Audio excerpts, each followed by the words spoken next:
নমস্কার বন্ধুরা, অ্যাস্ট্রোসেজে আপনাদের সবাইকে স্বাগত জানাই। বন্ধুরা, আপনারা সবাই যেমন জানেন 2025 সাল এখন চলছে, আর 2025 সালের এপ্রিল, মে, জুন এই 3 মাস এমন মাস যেখানে সব থেকে বড় মহাপরিবর্তন হবে সাল 2025-এর। আজকের এই ভিডিওটা মকর রাশিদের জন্য খুবই গুরুত্বপূর্ণ। এই 3 মাস আপনাদের জীবনে কি বড় পরিবর্তন নিয়ে আসবে, কি হবে আপনাদের জীবনে, নেগেটিভ কি হবে, পজিটিভ কি হবে, সব কিছু খুব ডিটেলসে বোঝাবো। কারণ এই 3 মাসেই গ্রহদের সব থেকে বড় পরিবর্তন হবে 2025 সালে।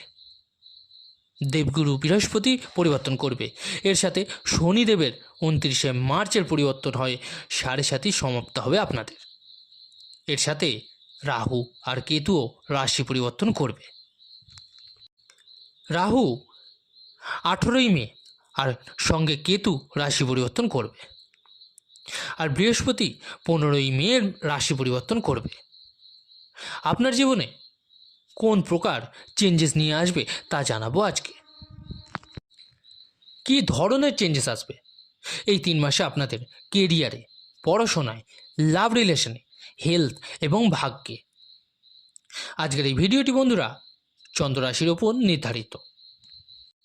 আপনারা যারা নিজেদের বাচ্চাদের প্রেডিকশন করাতে চাইছেন তারা অবশ্যই টেলিগ্রাম চ্যানেল জয়েন করে নেবেন, লিঙ্কটা ভিডিও ডেসক্রিপশানে পেয়ে যাবেন।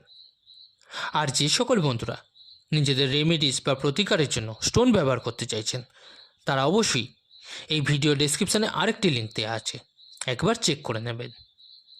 নেওয়া না নেওয়াটা সম্পূর্ণ আপনার উপর, কিন্তু কী ধরনের জিনিস ব্যবহার করতে বলছি একবার দেখে নেবেন।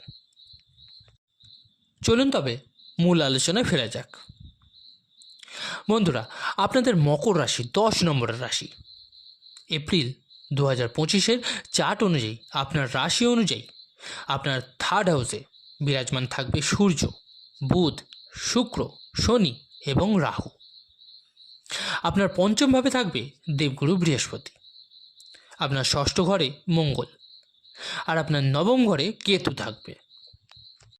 শনির 7.5 প্রথমত শেষ হয়ে যাবে 29শে মার্চ 2025-এ। যখন শনির 7.5 শেষ হয় তখন আস্তে আস্তে রেজাল্ট দেখা আরম্ভ হয়। এমনটা নয় যে 29শে মার্চ 7.5 শেষ হতেই 30শে মার্চই হঠাৎ করে সব চেঞ্জেস হয়ে যাবে। আস্তে ধীরে আপনি তার পজিটিভ প্রভাব দেখতে পাবেন। সব থেকে প্রথম প্রভাব পড়বে আপনার মনের ওপর।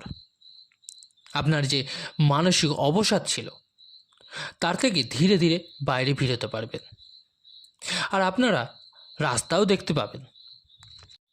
মকর রাশিরা, আপনাদের জীবনে যে পারিবারিক কলহ ছিল আর আপনাদের কর্মক্ষেত্রেও যে অবসাদ তৈরি হয়েছিল, এগুলোতেও আপনি এই 3 মাসে বদলাতে দেখতে পাবেন। সব থেকে প্রথম স্বাস্থ্যের ব্যাপারে জেনে নেব। এই 3 মাসে এপ্রিল থেকে জুনের মধ্যে 1st হাউস হয় আমাদের ইমিউনিটির, আমাদের সেলফের মানা হয়ে থাকে। তো 1st হাউসের স্বামী হয় আপনাদের শনিদেব, যে 3rd হাউসে অবস্থান করবে। সেখানে ওনার সাথে সূর্য এবং রাহু অবস্থান করবে। আপনাকে কিন্তু এটা লক্ষ্য রাখতে হবে 18ই মে অবধি শনির সাথে রাহু থাকবে, যা কিন্তু শ্রাপিত দোষ মানা হয়।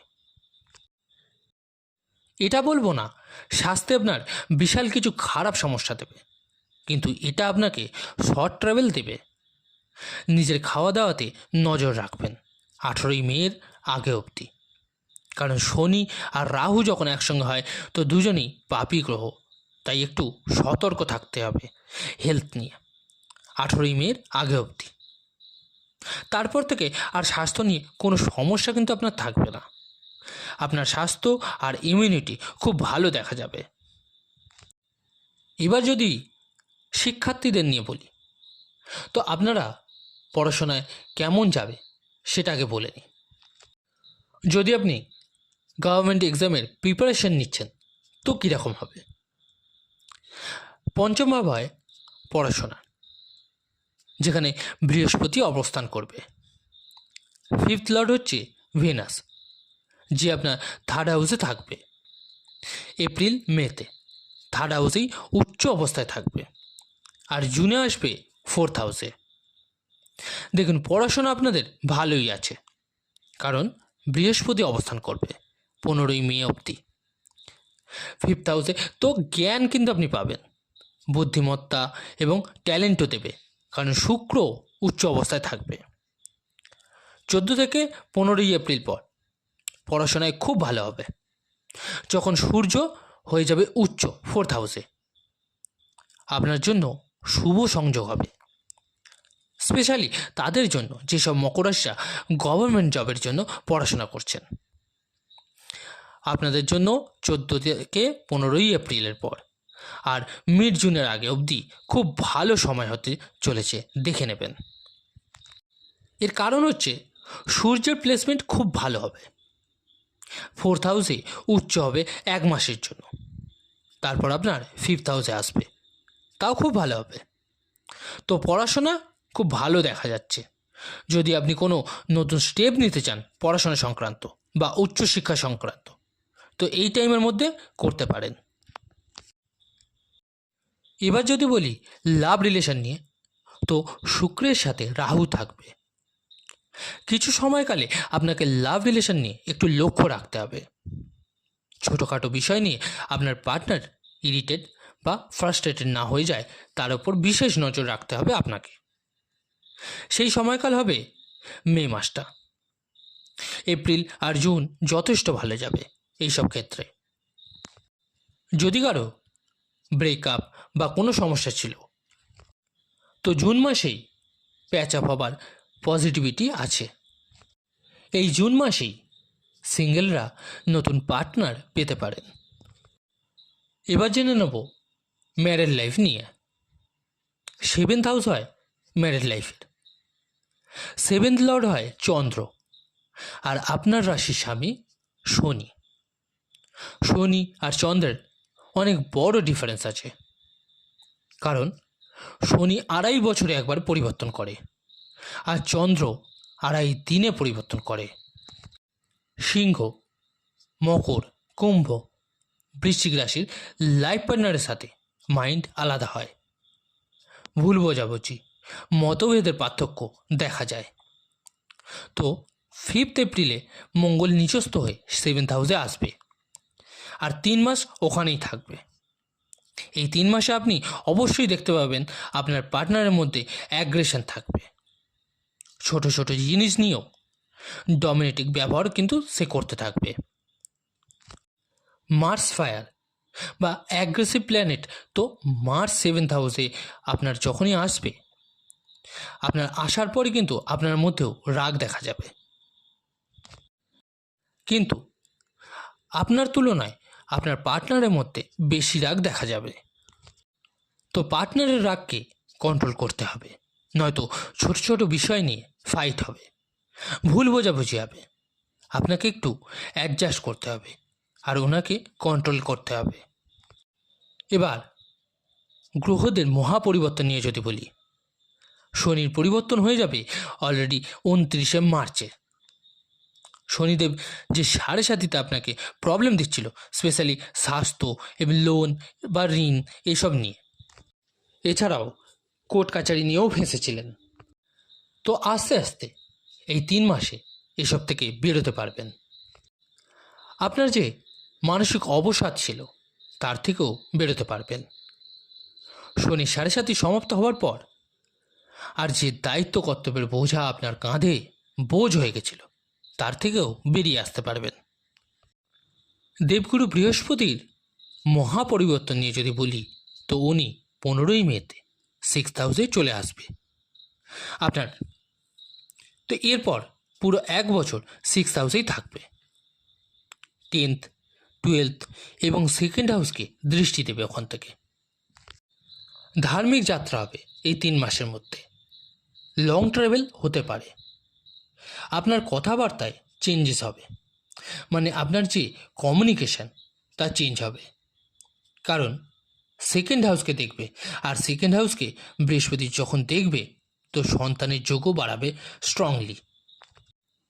যখন 10th হাউসকে দেখবে তো আপনার ম্যানেজমেন্ট স্কিলকে বাড়াবে।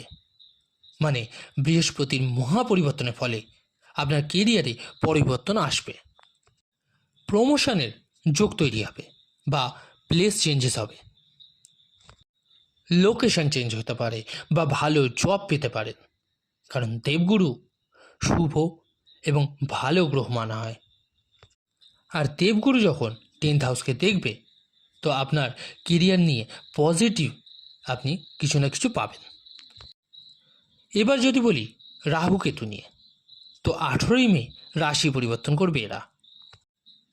রাহু আসবে 2nd হাউসে আর কেতু আসবে 8th হাউসে। ডিটেলসে জিনিসকে জানবেন, ডিটেলসে এক্সপ্লোর করবেন, অ্যানালিসিস রিসার্চ ভালো হবে। মানুষ অনেক কিছু শেখে। রাহু 2nd হাউসে এলে আপনাকে চালাক চতুর বানাবে, কিন্তু একটু মিথ্যের আশ্রয়ও নিতে স্টার্ট করে লোক।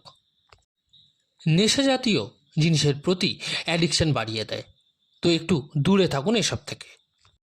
যদিও বৃহস্পতির দৃষ্টি থাকবে তবুও রাহুর অবস্থানের দরুন কিভাবে অয়েলিং করতে হবে, নিজের কথাবার্তার দ্বারা কাজ বের করতে হবে তা রাহু আপনাকে শেখাবে।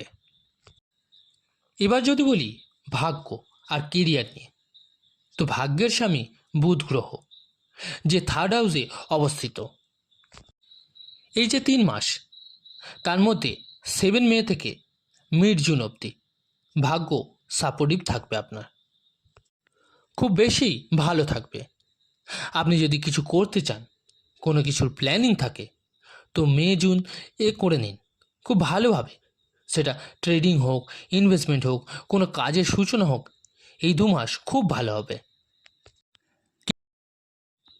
যে আপনার 3rd হাউসে উচ্চ থাকবে, শুক্র উচ্চ কিন্তু রাহুর সাথে, তো 3 মাসে এগোবেন কিন্তু একটু বার্ডেন হবে, কিন্তু আপনি অ্যাচিভ করতে পারবেন সব।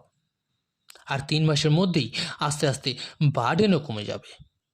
শুক্র উচ্চ থাকার ফলে প্রমোশন হবে। নিজের কেরিয়ারকে এগোনোর প্রয়াস করবেন অবশ্যই এই 3 মাসে, এরকম কিন্তু দেখা যাচ্ছে। আপনার জন্মকুণ্ডলিতে রাশির উপর ভিত্তি করে এবং গোচরের উপর ভিত্তি করে যাদের কাছে জব নেই, তো 14ই এপ্রিল থেকে মিড জুনের মধ্যে জব হবার পসিবিলিটি মকর রাশিদের খুব ভালো দেখা যাচ্ছে।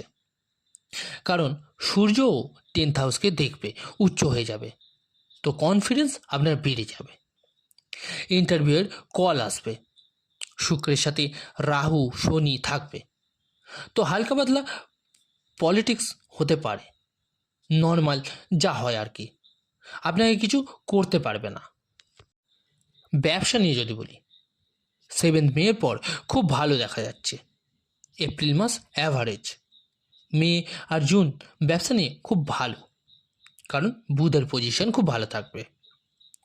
আর মকর রাশিদের এটাই বলবো, 7.5 বছর ধরে চলে আসা আপনার 7.5-এর প্রকোপ ডেফিনেটলি কমে যাবে আপনার 7.5 সমাপ্ত হওয়ার পর। আর এই 3 মাসে তা পুরোপুরি আপনি বুঝতে পারবেন। এবার বলি কি উপায় করবেন আপনারা। ডেলি হনুমান চল্লিশা পাঠ করুন, সূর্যকে জল অর্পণ করুন, বুধের বীজ মন্ত্র পাঠ করুন। কেমন লাগলো ভিডিওটা জানাতে ভুলবেন না অবশ্যই কমেন্ট করে। যদি ভালো লেগে থাকে লাইক ও শেয়ার করতে ভুলবেন না। আর যে সকল বন্ধুরা নতুন শুনছেন তারা অবশ্যই চ্যানেলটিকে সাবস্ক্রাইব করে নেবেন। ধন্যবাদ।